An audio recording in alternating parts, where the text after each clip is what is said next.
The British Cup Turf is a Grade 1 run at a mile and a half on the turf, and this will be a three-turn race on the Saturday card. And we take a look at this field, and this isn't one of the better versions of this race. I think everyone would be in agreement with that. The Euros really didn't bring any of their Super A, except save for Rebels Romance, of course, who won this in the past. Luxembourg is a unique horse in that he has won a Grade 1 at 2, 3, 4, and 5. So it's pretty impressive. And for the Americans, I'd say that Far Bridge probably leads the pack. And you do have a filly in this race, Emily Upjohn, who's had a rather disappointing year.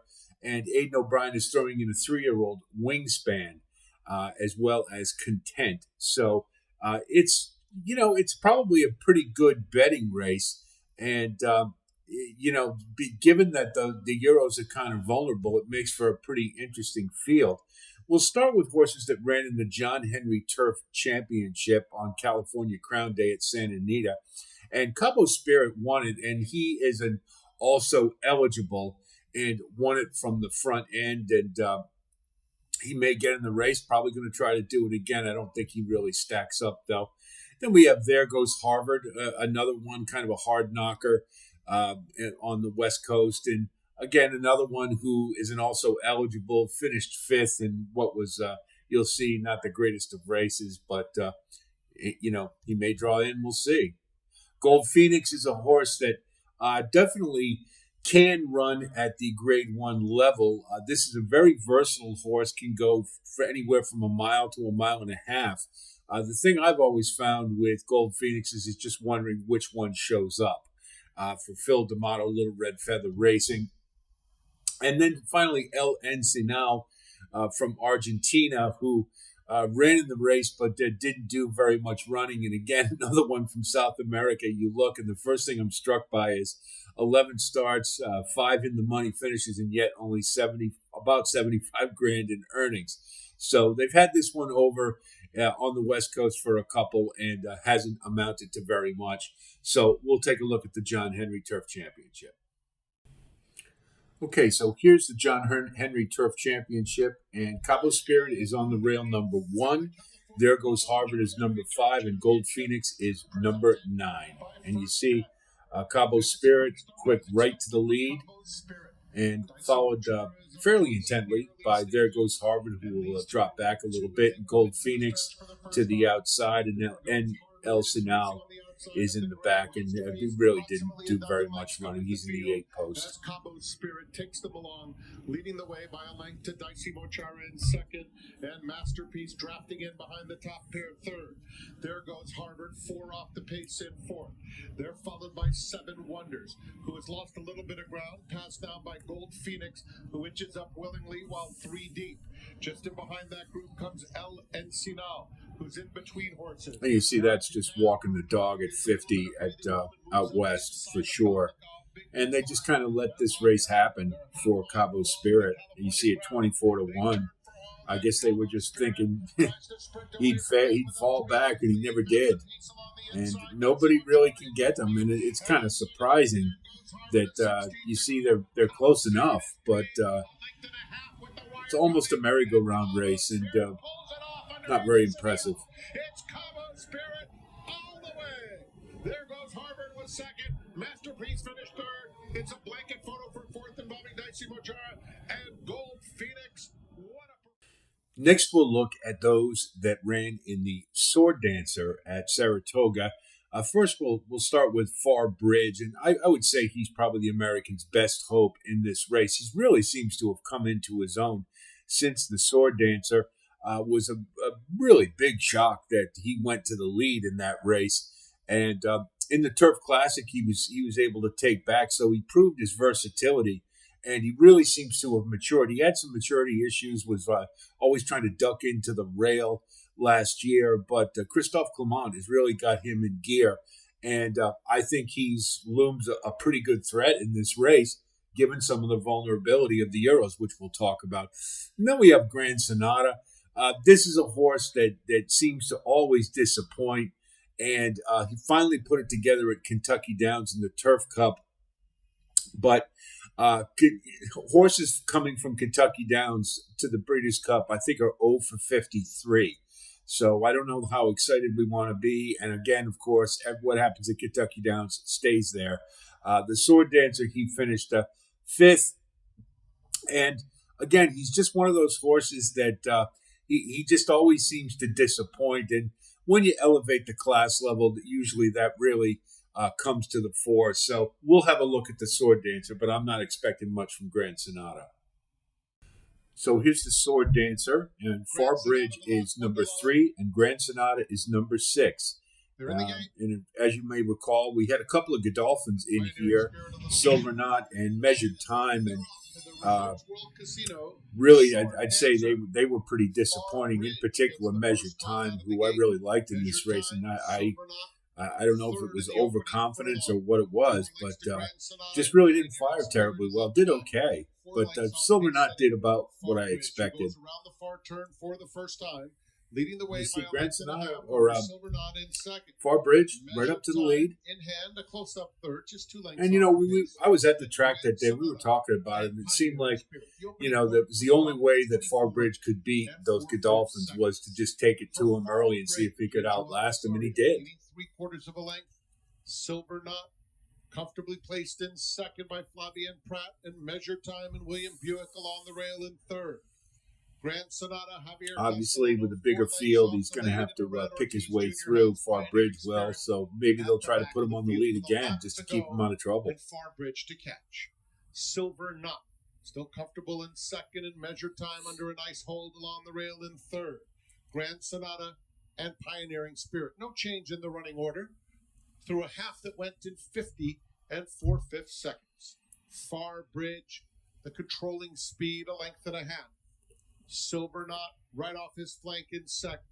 And Measured Time is down at the rail, 2 lengths. I mean, 117 is just glacial. So, I mean, they just let him walk the dog. And at this point, Spirit, now 6 lengths. They're quickening a bit. Pretty much the half-mile pole. And he's got Bridge has it by a length. Silver Knot, Measured Time. The Godolphin pair, second and third throughout. Grand Sonata, 4, 3.5 off the pace, and Pioneering Spirit. They went the mile in 1:42 and 2. Far Bridge. You see, Grand Sonata's trying to make something happen from the back a little bit. As Grand Sonata takes third, but kind of flattened out. Turns away Grand Sonata, reclaims that third spot. I mean, it's almost a merry-go-round race. So this is another one that it was a nice effort by Far Bridge, but Far Bridge as the field turns for home. On the inside, right here, I thought Measured Time would just inhale him and just didn't. Measured Time is lengthening that stride and cutting into every single inch. It just seemed to stop rallying right there. I don't know what happened, but don't take anything away from Far Bridge. That was a nice effort. Denied all the way in the Resorts World Casino Sword Dancer. Measured Time tried his best, but had to settle for second. It's a photo for third. Rebels Romance is certainly probably will be the favorite in this race, having won it before for Charlie Appleby. This is a really cool horse. I mean, 21 starts, 14 wins, and 9 million in earnings. And this one doesn't play around. He's raced all over the place, and he's just a really cool horse. Interesting statistic, though. He is, I believe, 6 or 7. He may be 7. Horses over 5 years old in the Breeders' Cup are 0 for 55. So while he definitely, he's in good form, you can see he won a race in Germany and got a third in the King George VI and Queen Elizabeth, and we're going to take a look at that one. But this is certainly one to be feared. But there may be a little something off the fastball at this point, so it's not a lock. And then we have Luxembourg, and as I mentioned earlier, this is a cool horse too. I mean, he's got 4 Grade 1s, 1 at 2, 3, 4, and 5, and that's just awesome. He's a great horse. He hasn't been too keen lately, but I did hear Aidan O'Brien speak about him, and he seemed to think that Luxembourg was going to be was ready to run a good race, and maybe the firmer turf will help him. We'll see. But let's have a look at the King George VI. So here's the King George VI and Queen Elizabeth. Racing for the King George VI and Queen Elizabeth. This is a really good field. You had Auguste Rodin. Early Dubai on a Blue Stocking looking to Blue Stocking won the Arc de Triomphe. And it's Hans Andersen that goes and on. You see a little wide from Luxembourg. Luxembourg number 5 there. Inside, just behind Rebels Romance in the all blue jacket. Goliath is back in. It's nice that they tell you in the blue sleeves yellow cap, followed by the nose-banded 3-year-old Sunway. I expect Luxembourg probably is going to be pretty keen to get to the lead, I'll guess. So Luxembourg on the inside, the leader Hans Andersen out wider, tracked by Rebels Romance. Probably a little closer than I remember him, but he's a handy horse. Followed by Goliath and Middle Earth, and then Sunway and Dubai Honor, and waited with at the rear of the field in the hands of Ross Orion is Blue Stocking. They're into Swinley Bottom now and heading towards the 7 furlong marker, and it's Hans Andersen kept away from the rail. Luxembourg with plenty of room up the inside in second. Rebels Romance is third. Auguste Rodin towards the inside, tracking the leaders, his stable companions. They're followed then by Goliath and Middle Earth and Sunway, a little off the pace with Blue Stocking and Dubai Honor. Passing the 6 and racing on towards the 5, and Hans Andersen is ridden on along a little bit to try and stretch the field here and inject a lot of pace into it. In second place is Luxembourg. In third is Rebels Romance. Then Auguste Rodin towards the inside. Goliath is back in 5th place. Then Sunway, out wide Blue Stocking, maybe inching a little bit closer. Middle Earth giving a little bit. The turf is pretty firm at Royal Ascot too. That's something to remember. Obviously, that's a big factor with the Euros. That leads the way to Rebels Romance. Rebels Romance keeping Luxembourg honest. On the inside, Auguste Rodin. They're followed then by Goliath, going well in 4th place. Blue Stockings on the move from Sunway. They straighten up from home. Luxembourg inches off the fence. Auguste Rodin's got a gap to go through. Rebels Romance making a race of it. Goliath goes well for France. Down the outside is Blue Stocking. It's Rebels Romance wearing away at Auguste Rodin, but Goliath has been travelling well for Christophe Soumillon and now kicks off. Goliath, I mean, they didn't go to the whip with him until late. On the outside from Rebels doing Romance. That all on his own. Goliath has kicked away here, and Christophe Soumillon is looking at the crowd. He's looking behind. So, Blue Stocking gets second, and she won the Arc de Triomphe. Not the greatest of fields for that, but that's a pretty damn good field. So, these are two that I think, you have to take seriously following a race like that. Back to Auguste Rodin. Now we have 2 Euros who ran in the British Champion Filly and Mare Stakes. And the first is Wingspan, and this is a 3-year-old filly for Aidan O'Brien. And 3-year-olds haven't had the greatest of records in the turf, despite Auguste Rodin winning it last year. So that's something to keep in mind. But again, this isn't the greatest of fields. So maybe a 3-year-old rounding into form at the right time. Who knows? And then secondly, we have Content, another filly, and she has been a bit of a disappointment. You see, her last 2 efforts have not been very good. But I think, she just ran 3 weeks ago, and wheeling her back this quickly for the 2 of them is a little uncharacteristic of Aidan O'Brien, I think, but maybe he can see something. Having listened to Aidan O'Brien speak about Content, I have a feeling this one is going to run a lot better. It may have something to do with the ground being more firm, maybe to her liking. So don't discount Content right away. But let's have a look at the British Champions Filly and Mare Stakes. There we go. You're going to see Wingspan go right up to the lead, and Content will be towards the rear. Fillies and Mare Stakes. Doha on the wide outside. Going forward is Wingspan. Also going forward, Village Voice in an all blue jacket, and Tiffany is well up there as well, and Sumiha is next to the rail as they cover the first furlong. Just in behind the leaders, Guantanamera. And then very wide Queen of the Pride in the claret jacket, just behind Doha in the silver silks. Towards the outsides too is Content in the centre, Guantanamera. Time Lock is towards the back in a green cap. War Chimes, the back marker, Grateful is held up. Kalpana, the favourite, in the white sleeves, pink cap, lying probably about 6th, maybe 5th at the moment as they run down towards Swinley Bottom. And they're taken along by Wingspan Out in front by a bit more than a length to Tiffany in second and Samir in third. Then Kalpana a little wider, Village Voice and Thunder Roll. Very wide is Doha. They are tracked through them by Sea Theme and Guantanamera. Grateful's on the inside in a dark blue jacket, followed by Time Lock, Queen of the Pride, towards the rear War Chimes and Content. Racing inside the 7 and on towards the 6 and up the hill. And it's Wingspan that continues to show out in front by a length to Tiffany in second place. Close up Samir on the inside, then in third the favourite Kalpana, in fourth in that pink cap, tracked by Village Voice, and then Doha. On the outside, Content is getting closer now from Guantanamera, and then further back to Queen of the Pride. Doha just inside Content on the extreme right, the soon outside. War Chimes at the back just seem to lose her action a little bit.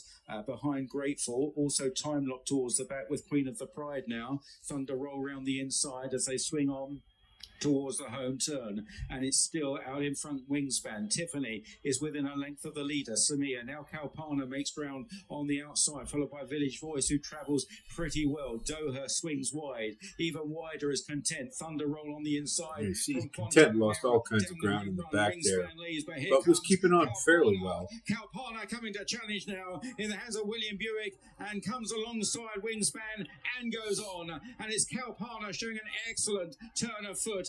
Goes 2 lengths clear, 3 lengths clear of Wingspan. Tiffany is back in third as they race on up towards the line. It's Kalpana in the Judmont colours. Wingspan kept on really well. Kalpana pulls 3 lengths clear of Wingspan, and Kalpana is an impressive winner of the Fillies and Mares from his second Wingspan.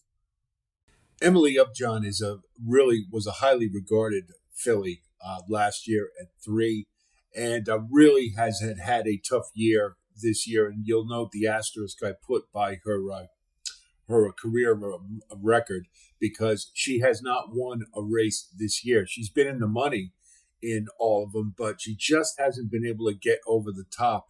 And regardless of that, I think the fact that John Gosden, who you can never underestimate, puts her in the turf here may speak to the quality of the field.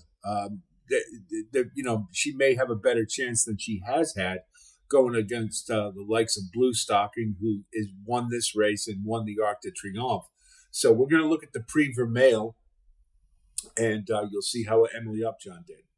So here's the Prix Vermeil, and Emily Upjohn is in all pink, and you'll see her. She'll be rating about 4th, right behind, right with Blue Stocking, who eventually won this race. And see the boss dropping in towards the back of the field early on. She's right in the middle there. Emily Upjohn either side of the Wertheimer horse with the red cap, which is Half Day. First Wertheimer colours Aventure, blue and white colours, left a picture off towards the running rail. Servian red and Opera Singer. Aventure came back and was second in the Arc de Triomphe. So this was it's a pretty tough field. Jacket and red cap, they're well strung out. See the bosses, the blue and yellow. Dare to Dream, 3 from the right, followed then by Mosaic with a blue cap and Sparkling Plenty. Spots the leader about 20 lengths here. She is the back marker. As Half Day goes through the lead now by 2 lengths. Blue Stocking in second position, Aventure in blue on the running rail, and Emily Upjohn in a pale jacket alongside 3-4 together.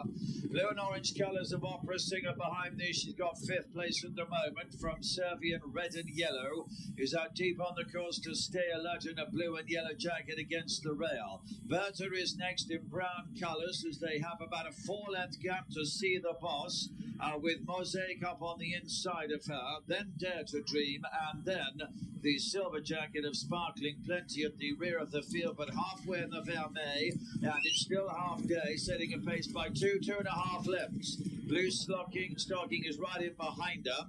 Then comes Aventure and Emily Upjohn, 1.5 lengths further back, 3rd and 4th together. Stay Alert from Opera Singer and Servi. They're all in line. Bertha, the brown jacket, ridden along behind those. Then comes Mosaic, who's attempting to make progress, but may have traffic problems. Behind this is Dare to Dream. Sparkling Plenty is going to be pulled to the outside. See Emily Upjohn's game, and there she goes, but And coming off the rail Not was quite half enough. day, and so Blue Stocking grabs the rails and goes on. You see, Blue Stocking saved a little more ground, had a little bit better trip, but is fourth at the moment, I consider this a solid effort from Emily Upjohn. Those are two pretty damn good horses she's finishing behind. Fight her off. Emily Upjohn's 2 lengths behind those. Opera Singer's behind him in fourth. They're well strung out here. Aventure trying to get past Blue Stocking, who's very determined and fighting her off. Blue Stocking has won it. Second, Aventure. Emily Upjohn behind those. Then Serbian Opera Singer and Sparkling Plenty finished sixth. JRB is a really interesting horse. This is one that has been a really consistent performer. You can see 6 out of 7 starts in the money, and with 4 wins. It just won the Prix Dollar at Longchamp. But we have to remember, of course, at Longchamp, the ground is a lot deeper than it's going to be at Del Mar. This is one that may be a sleeper. Brian Meehan is known that when he ships horses, they really run their eyeballs out. So this one could be a sneaky sleeper in this race. A 3-year-old, but is in really good form. So I think we should take seriously. We're going to take a look at the Prix Dollar, and you'll see what I mean.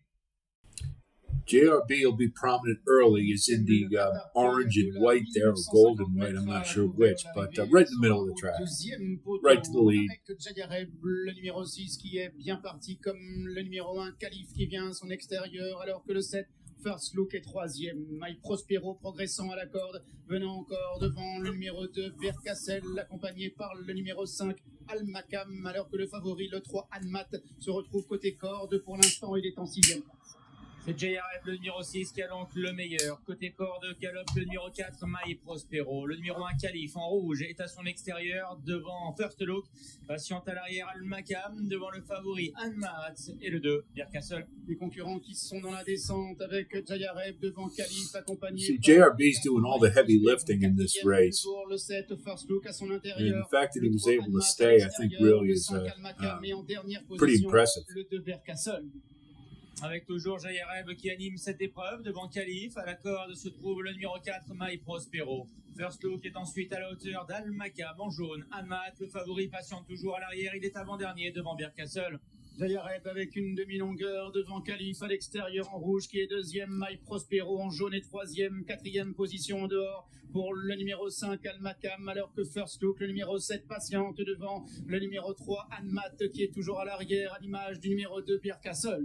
Le début de la dernière ligne droite, un peu plus de 600 mètres à parcourir, arrivé jugé au 2e poteau avec Calif, le numéro 1 qui vient mettre la pression au numéro 6, JRF, moment choisi par Jim Crowley. Gave up the lead briefly, but he kept on really well, showed a lot of grit. Anmat, effectivement, qui termine très fort à la corde, mais Jayareb lui répond comme lui répond Calif pour l'instant, qui est 3e, alors que le numéro 5, Al-Makam, tente de refaire du terrain en dehors. Jayareb à l'avantage, Al-Makam, le numéro 5, de mieux en mieux, avec Ryan Moore qui refait beaucoup de terrain, mais Jayareb a encore l'avantage, mais Al-Makam qui vient à l'extérieur. Jayareb devant Al-Makam, Jayareb Al-Makam, Jayareb Al-Makam, Jayareb Al-Makam, la 3e place à distance, peut-être pour Buckhassel, au dépens du numéro 1, Calif. Rushan Park is a Japanese import, and they're going to be in force. I believe they've got 19 for the Breeders' Cup. This one has nearly $2 million in earnings. Last couple starts have been a little on the disappointing side, but this one does have some back class, winning at the graded stakes level in Japan and Hong Kong. We're going to take a look at the Manichi Okan. And where you see 10th place finish, but really wasn't that far back, and actually made I thought, a pretty good sustained run. So let's have a look at the Manichi Okan. Okay, so Rushan Park is in the black body with the red cross sashes and yellow stripes on the sleeves, and I believe he's in the 9 hole. Green cap as well. He's about mid-pack right there. さあ2コーナーカーブに向かってまずは2番鳳凰ビスケッツリードは体半分先頭これを追って6番シルトホルンが2番手3番手から2番手に上がっていって14番エルトンバローズ2番手に上がって向こう上面です前から4頭目に11番シックスフェンスあとは2馬身後方内1番ヤマニンサルバム並んで7番ダノンエアーズロックそして12番養蜂レイク集団であとは10番マテンロースカイ2馬身後方に中段後方 There he is 9番 right ローショ there. ンパー1200を切って内は3番西のスーベニア、あとは1馬身半後方13番オフトレイル、並んで4番空手、馬群の中には5番エアファンディタ、最高峰には8番トップナイフ、3コーナーを回っていきます。前は2番オービスケッツ、リードは1馬身半、3コーナーから4コーナー、単独2番手14番エルトンバローズ、3、4コーナー中間1000メートルは59秒3。前から3頭目には6番シルトホルン、そして11番シックスペンス4番手、前から5頭目1番ヤマニンサルバム、そして12番ヨホーレイク。さあ600を切って4コーナーカーブ、最後の直線です。先頭2番のオービスケッツ、また突き放したが1馬身リードを取っている。2番手は14番エルトンバローズ。さあ残り400メーター、坂を上がっていく。3番手は6番シルトホルン。 He's making a good sustained run. Just not going to get to the leaders, but keeping on well. 粘っている。200を切って2番オービスケッツ、1馬身リードを取っている。そしてじわじわと11番シックスペース、14番エルトンバローズ、6番シルトホルン、その後ろヨホーレイク、前は外から11番シックスペースが捉えてゴールイン。そして2番のオービスケッツがShahryar should be familiar to us as he finished third in the Breeders' Cup Turf last year, and this is one with some nice back class. And earlier in the year, got a second in the Dubai Shima Classic, which is always a pretty good turf race. So this one isn't to be underestimated. We're going to take a look at the Sapporo Keenan, which is his last race, and you'll see for yourself. Shahryar is in the same silks as the last race, the black body with the red cross sashes and the yellow stripes on the sleeves, but is in a blue cap. He does have a stablemate here, so look for the one in the blue cap. He's in the 4-hole, I believe. スタートしました。若干プログノーシスは後ろからスタンド前に出てきます。まず真ん中から押して8番のアウスバールが今日も先手を取りに行くか。前に出ます。外の2番手に12番ノースブリッジ、3番手インコース2番のジオグリフ、接近していった5番のチャックネイト、外から7番鳳凰アマゾン、これらの後ろに4番シャフリヤール、先団の後ろ、スタンド前から1コーナー、2馬身がいて9番のステラベローチェ、3馬身差10番のモズゴールドバレルが続いていって、内にトップナイフ、後方2頭ドゥラエレーデとプログノーシスとなりました。残り1400を切って2コーナー、今日も行きました8番ハウスバール、後続を3馬身離して逃げていきます2コーナー。2番手に12番のノースブリッジです。3番手は集団になっていて7番鳳凰アマゾン、内に2番のジオグリフ、間4番シャフリヤール、3番手集団3頭で向こう正面に出ます。1馬身半差、中段からは5番のチャックネイト、この内に入った9番ステラベローチェ、2馬身がいて6番トップナイフ、外は10番モズゴールドバレル、並んでいっています。1000メーターは1分0秒と計測されました。1馬身半差、後ろから2頭目が1番ドラエレーレ、11番プログノーシス、1馬身差で最高峰を進んでいます。800は捨てに切って3コーナーカーブです。8番アウスバールが依然逃げています。リード3馬身から4馬身。短期2番手12番ノースブリッジ。3、4コーナー中間600を切りました。その後ろ、鳳凰アマゾン。内は2番ジオグリフ。外目に5番チャックレイト3番手集団。集団インコースにステラベローチェ。この外からシャフリヤール。そしてモスゴールドバレルがその後ろトップナイフ。徐々に外から動いていく。後方から11番プログノーシス。進出を開始。4コーナーから直線に向かってくる。直線入り口先頭に立って12番ノースブリッジ。リードを1馬身2馬身取りました。やや外に切り返して2番ジオグリフが追ってくる。200を切りました。内は粘るアウスバール。その後ろステラベローチェ。大外からシャフリヤール。プログノーシスも追い込んでくるが、先頭12番ノースブリッジ。リード2馬身3馬身。ノースブリッジ先頭ゴールイン。2番手は2番ジオグリフ。3番手接戦。最後内をMight be a tune-up. It was last year, so we'll see. We all know next, this is the marathon specialist who just can't be beat at 1.5 miles and longer. I mean, just is a phenomenal horse. Has just been beating up on anybody who who wants to take him on. I believe they're going to put him in the Classic. I'm not overly certain of that, but I believe he's going to the Classic. So this all may be moot. His last race was on dirt, and he's been running on dirt for the majority of the time, but he's fine on turf. Not this times usually are. They're really going more. The turf, I think they were thinking about for the distance, but from what I understand, the Classic is where they're going to go, where I personally think he's going to have it awful tough to run as effectively as he has at the longer distances. But you never know. He's an interesting horse, to say the least, wherever he ends up, and kind of a sentimental horse you want to root for and do well. So that is the turf, and I think it's a very interesting race. I think Emily Upjohn is certainly one that we could get elevated by this being not the greatest of fields, but you've got Luxembourg and Aidan O'Brien's group is never to be underestimated. You'll see if the 3-year-olds can handle it against older. That's a tall order in the Breeders' Cup for sure. Hope this presentation helps you with your Breeders' Cup research. We've got one more to go. That'll be the Classic. Hopefully, we're going to be able to get that out to you tomorrow. And then we'll start our deep dive into all the races. If you do like content like this, of course, please like and subscribe. And thanks to all of you who have recently come on board and to our existing community. We love you guys. I really mean that. I really appreciate you sticking around. Good to have you. So that's it from here. I'll talk to you soon. And until then, be well.